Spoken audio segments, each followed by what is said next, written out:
بسم اللہ الرحمن علی رسولہ الکریم اما بعد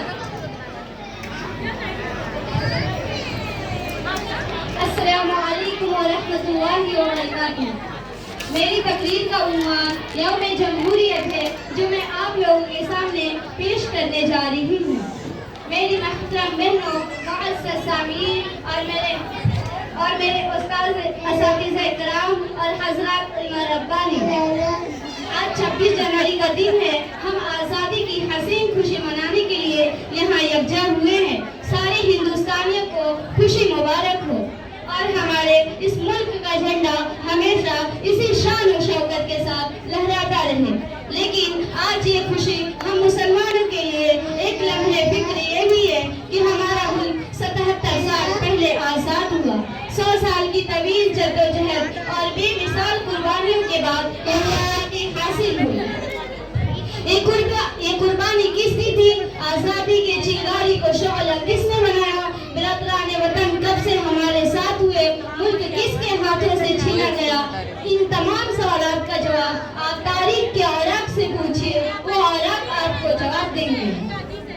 یہ آزادی کی تاریخ ایک ایسی حقیقت ہے جس کو فنا نہیں کیا جا سکتا۔ کون نہیں جانتا ہے کہ گھر ہمارا جہاں تھا، حکومت ہمارے ہاتھوں سے چھینی گئی تھی، تو کیا اس کے لوٹنے کا غم کسی غیر کو ہوگا؟ نہیں، کبھی نہیں۔ کون نہیں جانتا ہے، کون نہیں جانتا ہے آزادی کی پہلی آواز شاہ ولی اللہ رحمۃ اللہ علیہ نے بلند کی تھی۔ شاہ عبدالعزیز رحمۃ اللہ علیہ نے انگریزوں کے خلاف جہاد کا پہلا فتویٰ دیا تھا۔ سید احمد شہید اور مولانا اسماعیل شہید نے بالا کوٹ کے میدان میں سب سے پہلے گردنیں کٹائی تھیں۔ سراج الدولہ نے 1757 میں بنگال کی دھرتی پر خون کا پہلا نذرانہ پیش کیا تھا۔ ٹیپو سلطان شہید نے میسور کی سرزمین کو پہلی مرتبہ خون سے رنگین کیا تھا۔ شیخ الہند نے ریشمی رومال کی تحریک چلائی اور مالٹا کے جیل میں اپنے جسم کو گلایا تھا۔ کوئی کیسے کہہ سکتا ہے کہ اس آزادی کی طویل جدوجہد میں کوئی برادران وطن ہمارے ساتھ تھا؟ اے تاریخ، تجھے بھی چیلنج ہے۔ اے تاریخ کے مذاق اڑانے والے، تجھے بھی چیلنج ہے۔ اے مسلمانوں کی قربانیوں کا انکار کرنے والے، تجھے بھی چیلنج ہے۔ کہ اے جمہوریت کا خون کرنے والے، تجھے بھی چیلنج ہے۔ اگر اس حقیقت کو جھٹلانے کے لیے تمہارے پاس کوئی دلیل ہے تو پیش کرو کہ اس محافظ کا قول کتنا صحیح ہے۔ اگر یہ ملک 1919 سے پہلے آزاد ہوتا تو ہمارے برادران وطن کو سعادت میں آنے اور حکومت سنبھالنے کی خیال تک نہ آتا۔ لیکن افسوس، پھر بھی یہ کہتے ہیں ہم سے اے اہل چمن، پھر بھی یہ کہتے ہیں ہم سے اے اہل چمن، یہ چمن ہے ہمارا تمہارا نہیں۔ برادران اسلام،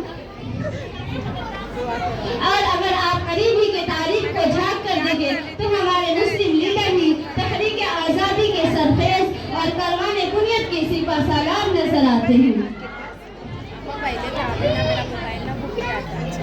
برادران اسلام، مولانا محمد علی جوہر کون تھے؟ مولانا کی ذات سے کون ناواقف ہے؟